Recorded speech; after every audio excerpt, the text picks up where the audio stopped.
बृहस्पतिवार एक और कहानी। एक पूर्व काल में बड़ा ही गरीब ब्राह्मण था। उसका कोई संतान नहीं थी। कारण कि उसकी स्थिति बड़ी ही मलनिकी स्वभाव की थी। प्रतिकाल सोकर उठती तो समस्त भोजन करती थी, फिर दूसरा काम किया करती थी। यह देखकर ब्रह्म देवता बड़े ही दुखी रहते थे। कुछ समय के बाद वे स्थिति के एक कन्या प्राप्त हुई। कन्या रथ थी। उसे कन्या से जो बड़ी ही उसका स्वभाव निखरता गया। नित्र पाठ उठते ही कर्म स्नान किया करती थी। भगवान विष्णु का पूजा के साथ प्रति में बृहस्पतिवार को गुरुवार वैसे व्रत भी किया करती थी। जब वह विद्यालय पढ़ने जाती तो अपने हाथ में मुट्ठी भर कर जौ भर ले जाती और समय में डाल देती थी। जब उसके सब जॉब सोने को हो जाते तो उनको जब पढ़कर आ लौटती तो उन्हें बीनकर अपने घर ले आती।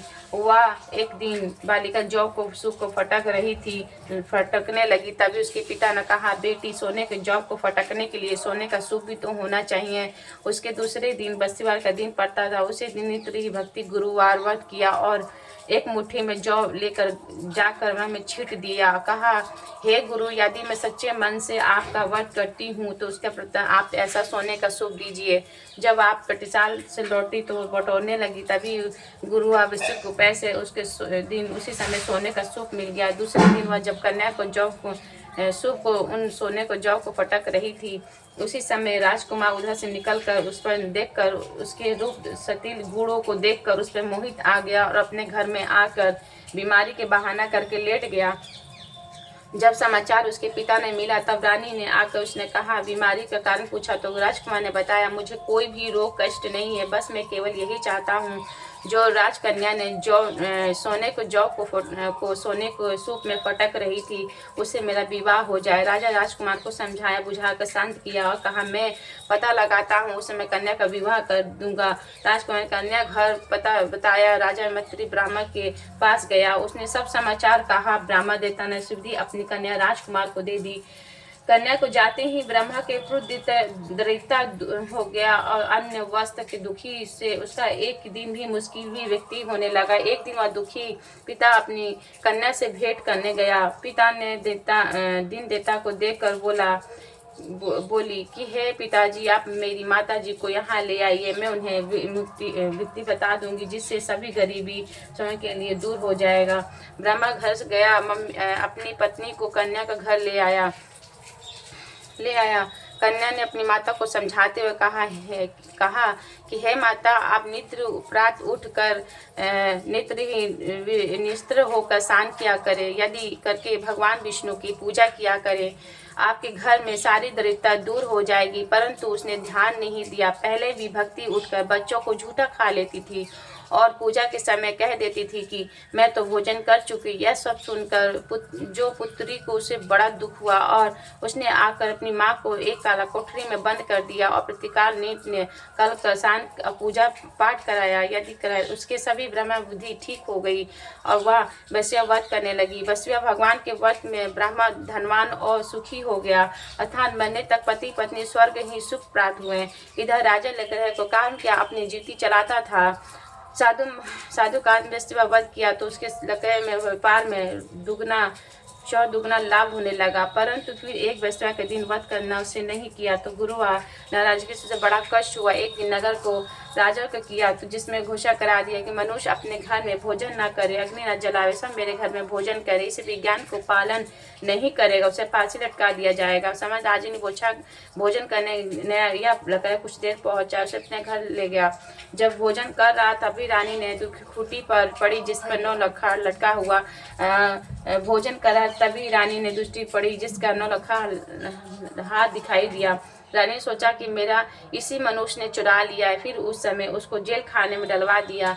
जब राजा जेल गया तो विचार करने लगा कि यह न जाने मेरे किस जन्म का दुष्ट प्राप्त हुआ जिससे मैं दुखी प्राप्त हुआ हूँ। उसी समय बसवा के देश में आकर समय का कहा कि सुनने उसे सम वसुआ साधु वेश में उसके समझ आया और कहा कि तुमने वसुआ व्रत नहीं किया, इसी से तुमको ये दुख प्राप्त हुआ है। सब ही वसुआ इसे ले फटकर तुमको पड़ा हुआ 4 पैसा मिलेगा, उसे तुम व्रत कर लेना। और उधर से राजा स्वयं किया, हे राजा, तुमने जिस व्यक्ति को जेल में भेजा है समझ निर्दोष है। राजा ने उसको छोड़ दिया और रानी फूटी पड़ी, यदि उसको छोड़ोगे नहीं तो तुम्हारा राज्य नष्ट हो जाएगा। राजा को सन देख कर सवेरा उठकर देखा तो फूटी पर दिखाई दिया। उसी देख कर राजा ने प्रसन्न होकर लेकर को बुलवा कर क्षमा मांगी। अर्थान उसे राजा के युक्ति सुंदर वृषक देकर विदा किया। राजा अपने नगर को चल गया। जब वो पहुंचा तो देखा कि अब तो ये सब कुछ छाया हुआ है। चलते चलते घर आया। यह रानी ने और राजा को समझ पहले भी से बंदी को दार भेज दिया और बंदी ने स्वागत किया। राजा ने महल ले आया। तभी राजा क्रोधित हो गए। रानी से पूछा, यह धन और वैभव तुमको किस प्रकार को मिल गया? उसने कहा, ये सब गुरु और वैश्य व्रत करने की महिमा है। राजा ने कहा, बड़ी अच्छी बात है। अब मैं भी व्रत नियम पूर्वक करूँगा। और समय चने के दुपट्टे में चने की दाल बंधी रहती थी और दिन में 3 बार गुरु और महाराज की कहानी कहा करता था। एक दिन राजा घोड़ा पर सवार होकर अपनी बहन घर गया। उसने देखा कि मुर्दा लेकर कुछ लोग संसाम ले जा रहे हैं। राजा ने कहा, अरे भाइयों, मेरी जरा ठहर जाओ, वैष्णव भगवान की कथा सुन लो। उसने सभी संत, परंतु राजा ने वह कहकर सुनकर सबको रोक लिया और कहानी आरंभ किया। कहानी जब पहुंचा तो मुर्दा हिलाने लगा। जब कहानी समाप्त हुई तो राम राम करके उठ खड़ा हो गया। आगे सन में हाल चला रहा था, कहानी सुननी चाहिए तो उसने अपने हाल बताया। तुम्हारी कहानी सुनूंगा जो जिसके हाल में बिछड़ के बेल पकड़ खा कर गिर पड़ा, उसने पेट भयंकर दर्द होने लगा। उसी समय वह जलपान की रोटी पानी लेकर उसने पेट भर दर्द होता था पाया। सब पूछा। बेटे ने सब कहा सुनाया। बुढ़िया दौड़ी दौड़ी घुसकर राजा को पास गया। कहा, आपकी मैं कहानी सुनूंगी, मुझे सुनाइए। राजा ने वह खेत पर कहानी सुनाई तो कहानी जब लगा कि उस समय किशन का पेट में दर्द बंद हो गया। किशन के फिर बहन के उससे बड़ा स्वागत किया। किसे हम समाचार दान प्राप्त किया। पर करते हुए सुखों से सोकर अपनी रात्रि व्यक्ति किया। दूसरे दिन सवेरा होने पर राजा उठा। तब सभी ही लोग उठकर अपने काम काज में लगे रहते थे। राजा जो गुरु और वैष्णव का बड़ा ही भक्त था, उसने अपनी बहन से कहा कि हे बहन, मैं वैष्णव के देव की कथा किसी ऐसे मनुष्य को सुनाना चाहता हूँ जिसने भोजन ना किया हो।